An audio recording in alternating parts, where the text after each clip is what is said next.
Simak sekarang.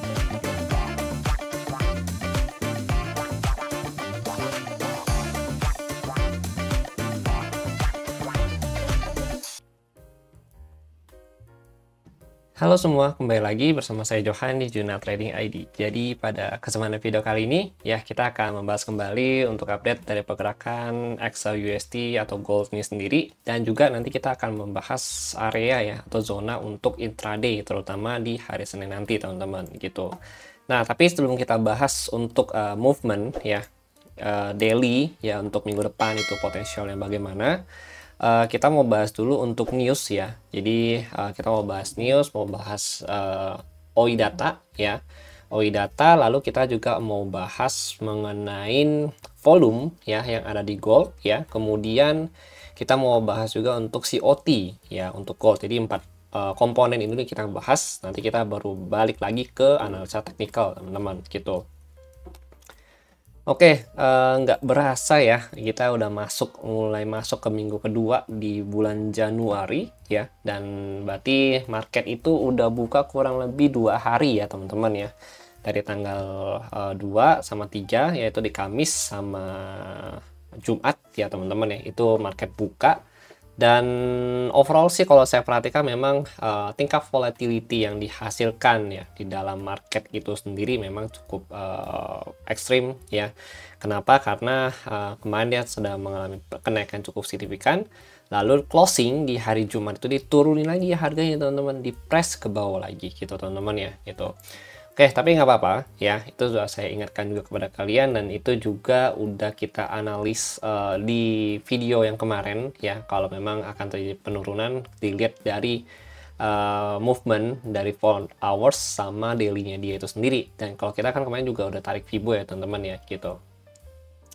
Untuk yang pertama kita mau lihat dulu untuk economic calendar ya. Jadi kita mau lihat untuk news di minggu ini itu ada apa aja teman-teman gitu. Oke, di tanggal berapa nih? Tanggal 5 Sunday ya. Ini ada FOMC member daily speak ya. Nanti jam 5.30 ini udah lewat sih sebenarnya. Nah, ini hari Senin. Yang penting tuh di hari Senin sampai hari Jumat teman-teman.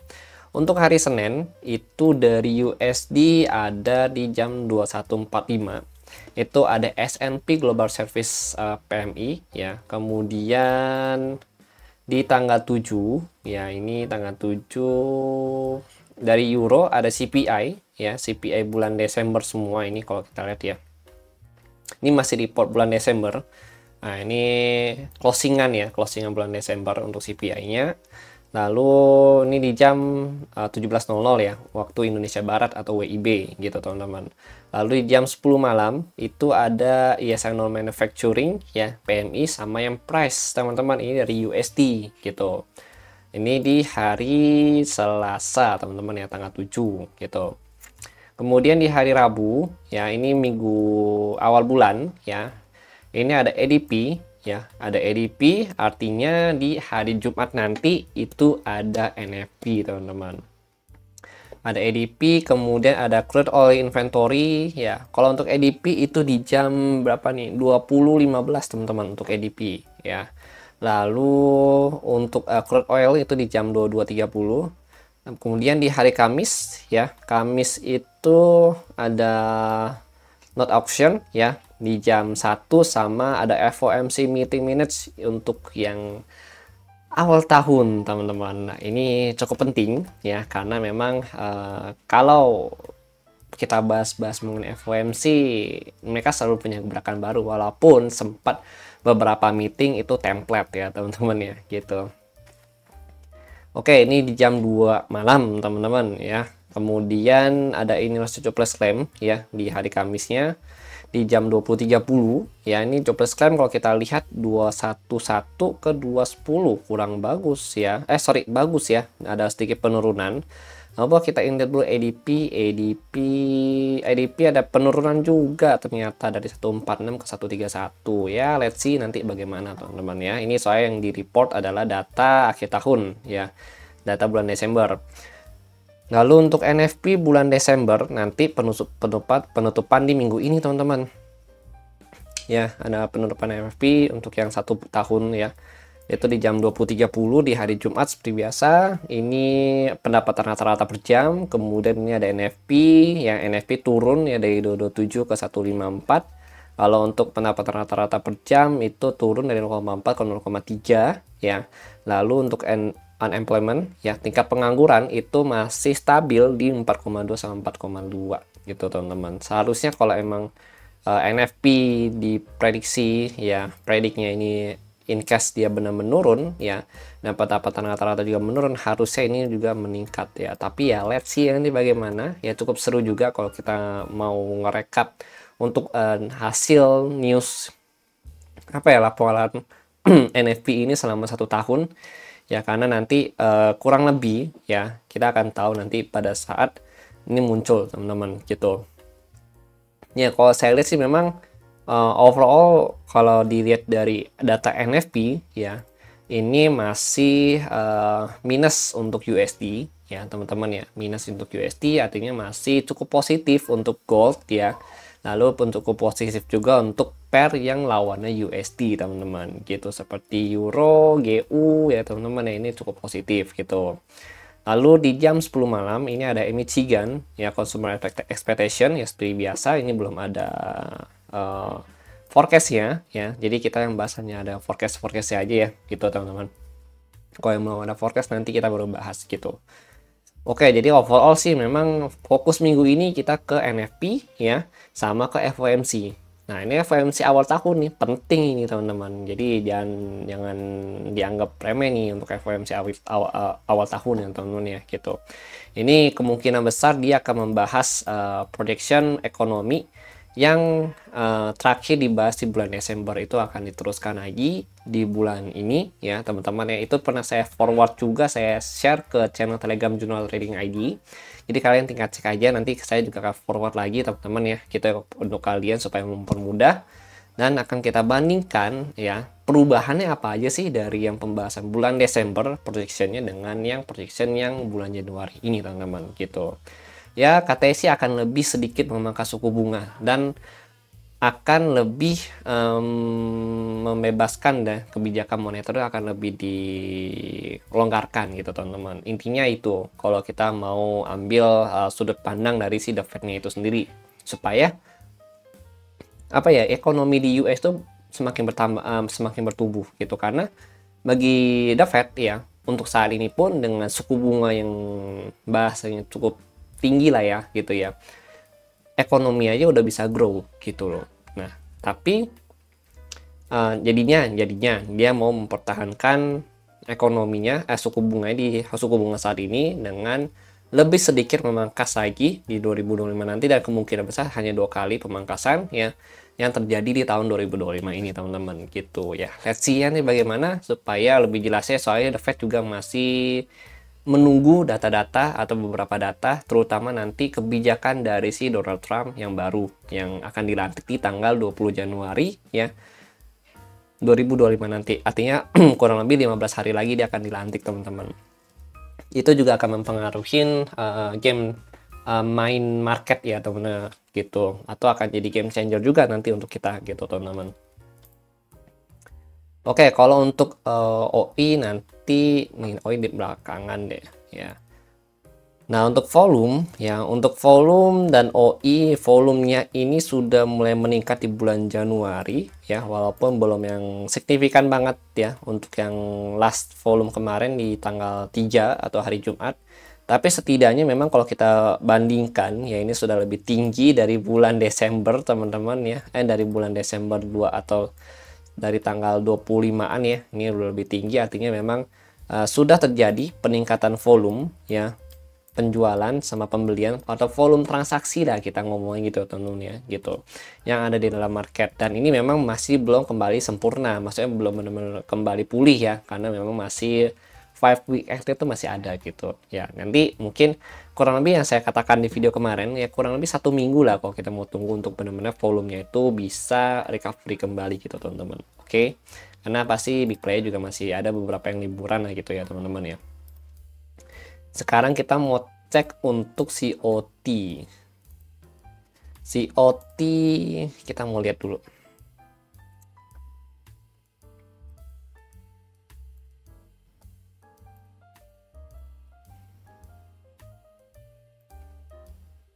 Oke, ini COT teman-teman.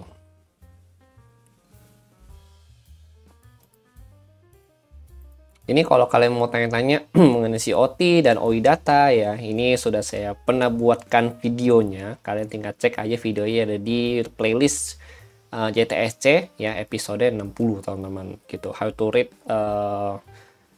OI data sama COT teman-teman gitu ya. Oke, kalau dari COT ya, untuk yang reportnya ini masih belum ada update lagi teman-teman gitu, jadi masih terhenti gitu, jadi ini kita belum bisa pakai ya. Makanya dari kemarin kan saya juga belum ada update mengenai COT lagi ya, karena memang COT belum diupdate sama perusahaannya, sama CMA Group ini teman-teman gitu. Ini masih pakai data yang lama gitu. Nah ini nanti akan diupdate kurang lebih nanti pada saat di tanggal ya, nih tanggal 11 Januari itu kemungkinan besar baru bisa update lagi gitu teman-teman, karena ini pasti datanya belum ada gitu ya, karena baru 2 harian kan gitu.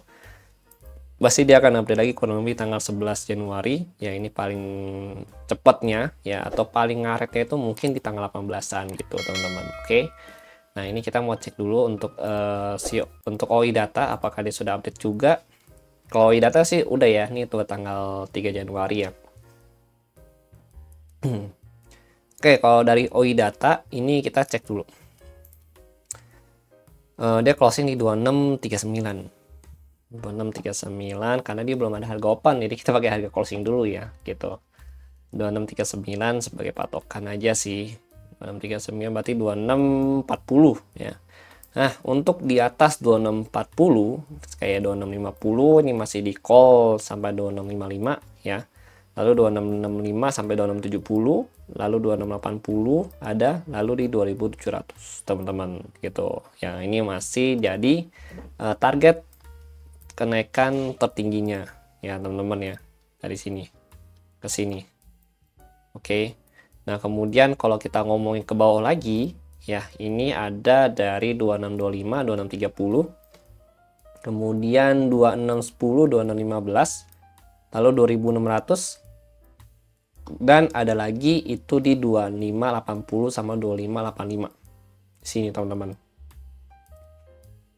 Nah, ini adalah penurunan yang potensial dicapai ya oleh si gold itu sendiri. Ini kenaikan ekstrimnya dia, ini penurunan ekstrimnya dia teman-teman. Oke, dengan based on di sini target kita di 2640 patokannya, patokannya maksudnya teman-teman ya gitu. Nanti untuk hari Senin kita baru akan cek lagi ya, ketika harganya marketnya sudah open ya, kita akan cek lagi untuk OI data ini teman-teman dengan harga opennya gitu. Oke, ini nanti saya screenshot aja ke kalian ya. Ini nanti saya share ke channel Telegram General Trading ID ya. Ini juga nanti yang volume juga nanti akan saya screenshot juga gitu. Oke, sama news ya, nanti yang news juga akan saya share ke channel Telegram. Oke, sekarang kita balik lagi ke sini ya, ke chart daily. Nah, kemarin kan kalau kita bahas ya di video, kalau kalian masih ingat nih ya, nanti kalian boleh cek deh videonya di profile General Trading ID di YouTube ya. Ini adalah titik pullback ya, yang saya bilang itu. Ya, ini titik pullback. Dan kenapa saya untuk analisa lebih senang di time frame besar ya, karena memang posisi time frame besar itu sangat cocok untuk menghalau noise candle atau noise signal yang tidak diperlukan oleh kita gitu teman-teman. Karena semakin kecil time frame yang kita gunakan untuk membuat suatu mapping atau analisa, itu akan semakin banyak noise teman-teman. Ya, tapi kan Bang, kalau time frame besar pasti kita nunggunya lama. Oh, pasti nunggunya lama. Tapi keakuratannya itu berbeda dengan time frame kecil gitu, teman-teman. Nah, ini hari ini dia berhasil, hari Jumat ya. Dia berhasil pullback ya dari zona 2655, 2670. Nah, saya katakan juga selama dia belum turun di bawah 2670, ini dia belum break ke atas 2670, itu dia masih ada potensi turun. Jadi kalau untuk kalian yang dapat sell ya di gold ya dari 2655 atau 266 berapa di 2660 ya gitu ya, congrats untuk kalian semua, atau di bawahnya tapi masih profit juga ya di 2639 closingnya, itu congrats untuk kalian semua ya.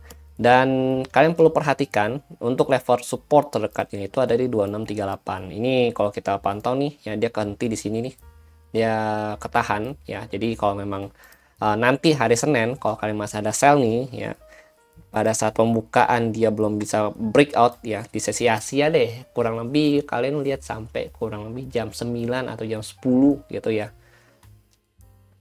dia belum bisa breakout turun ke bawah 2638, better kalian close dulu atau kasih SF plus aja kalau kalian mau hold untuk sell kalian teman-teman gitu, atau tag sebagian ya, kalian atur aja sendiri lah gitu ya teman-teman. Intinya saya sudah sarankan kalau memang nggak ngebreak 2638, ngebreak ke bawah ya, itu lebih baik kalian close aja gitu untuk sellnya gitu, karena memang takutnya dia itu masih potensi untuk main-main dulu di sini gitu teman-teman, main-main dulu ya, kurang lebih di zona 2638 sampai 2660 sampai 2670-an di sini teman-teman gitu. Karena ini kalau kita lihat juga apa ya, bisa dikatakan dia candle breakout yang warna hijau ini ya, untuk daily ini kan resisten ya, kalau kalian perhatikan ini candle breakout. Nah ini tuh candle retest gitu loh. Jadi saya takutnya pada saat Senin dia naik, dia open, dia nggak ngebreak 2638, dia lanjut naik lagi teman-teman gitu. Soalnya volumenya juga kalau kita perhatikan di sini, volume candle hijau yang ini nih dan volume merah candle merah yang ini pakai tanda panahnya deh.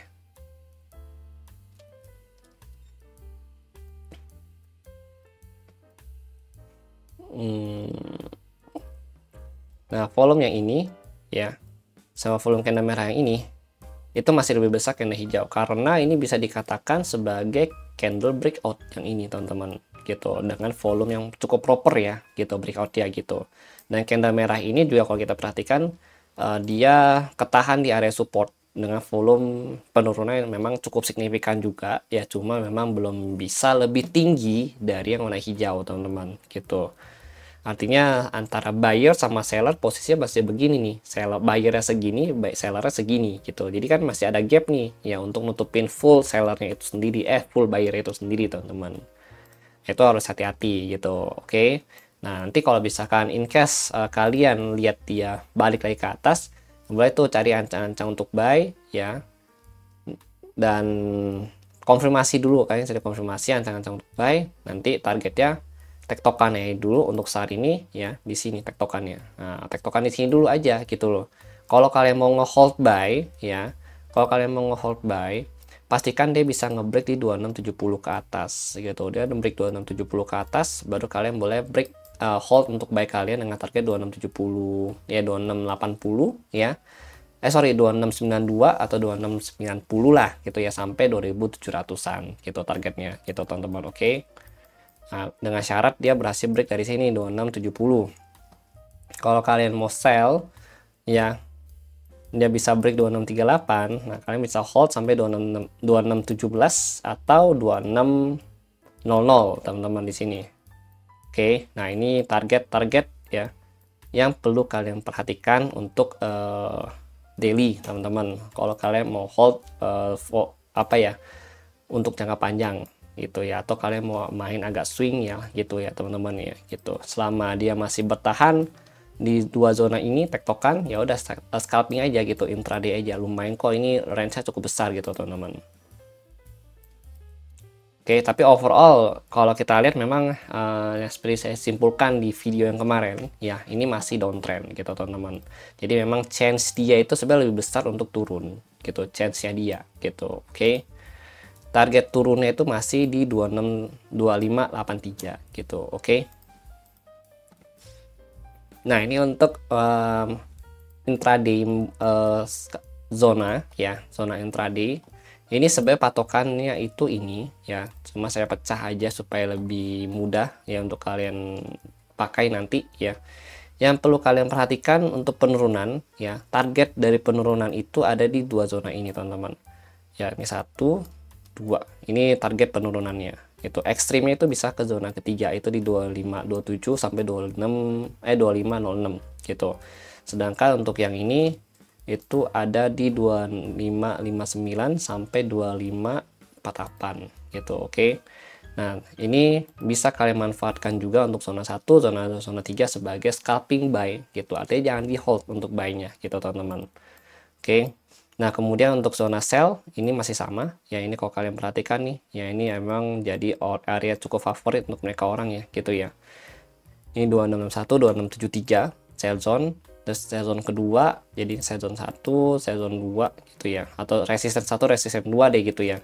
Nah, resisten 2 itu ada di 2712 sampai terendahnya itu di 2701 atau 2700, kurang lebih 120 pip teman-teman. Ini kalian perlu perhatikan juga ya, ini ada liquidity, dia nge-liquid dulu sebelum turun dari zona, padahal memang ini kalau kita perhatikan nih, ini zonanya dia nih gitu teman-teman. Oke, cuma memang dia seneng aja nge-liquid orang sebelum dia benar-benar turun. Itu memang ciri-ciri market banget gitu ya teman-teman ya. Kayak ini nih, ya ini nih, ini dia nge-liquid dulu nih sebelum dia naik, padahal bener nih zonanya di sini itu loh. Jadi itu yang harus kalian pertimbangkan untuk resikonya gitu teman-teman. Oke. Nah, ini nanti mapping akan saya share juga di channel Telegram ya. Jadi kalian stay tune aja di channel Telegram Juno Trading ID. Dan nanti untuk update hari Senin sampai Jumat itu saya juga akan lebih aktif lagi di channel Telegram. Saya juga akan update beberapa pairs minor ya, minor pairs sama major pairs seperti di luar XAUUSD di channel Telegram Juno Trading ID teman-teman. Oke. Nah, terima kasih bagi kalian yang sudah nonton ya. Nanti kalau misalkan ada yang mau kalian sampaikan ya, boleh kalian sampaikan juga. Dan oh iya, yang paling sering saya dapat pertanyaan adalah, Bang, kalau memang ini sell zone 1, sell zone 2, nah ini kan jadi buy zone, ini kan support juga ya sebenarnya, ini support juga. Nah, sebenarnya untuk sell zone ini ya sama support ini, begitu dia breakout di atas 2673, kalian boleh cari konfirmasi buy gitu dengan SL di bawah sini gitu teman-teman. Langsung targetnya di mana? Target maksimal di zona kedua gitu teman-teman. Ya, zona kedua di break, paling cari lagi konfirmasi buy gitu loh. Jadi zona-zona yang saya sebutkan ya, baik itu daily atau intraday, itu nggak harus selalu, misalkan saya bilang zona sell, bukan berarti kalian fokus sell gitu. Tapi ketika zona itu di break ya, kalian bisa switch ke buy gitu teman-teman, dengan cari konfirmasi buy di zona yang sudah ke break. Artinya kalau support ya, istilah gini, resisten ke break berarti jadi support. Kalau support ke break berarti jadi resisten. Itu kan sudah di switch nih ya gitu teman-teman ya. Nah, itulah yang harus kita cari. Karena namanya juga harga breakout. Kalau harga breakout berarti dia masih mau lanjut naik nih gitu loh. Oke teman-teman. Jadi jangan terlalu kaku gitu ya teman-teman. Jangan benar-benar tekstual, tapi kalian harus kadang main juga, main feelingnya gitu teman-teman. Oke. Ya, jadi terima kasih bagi yang sudah nonton dan sampai jumpa pada video berikutnya.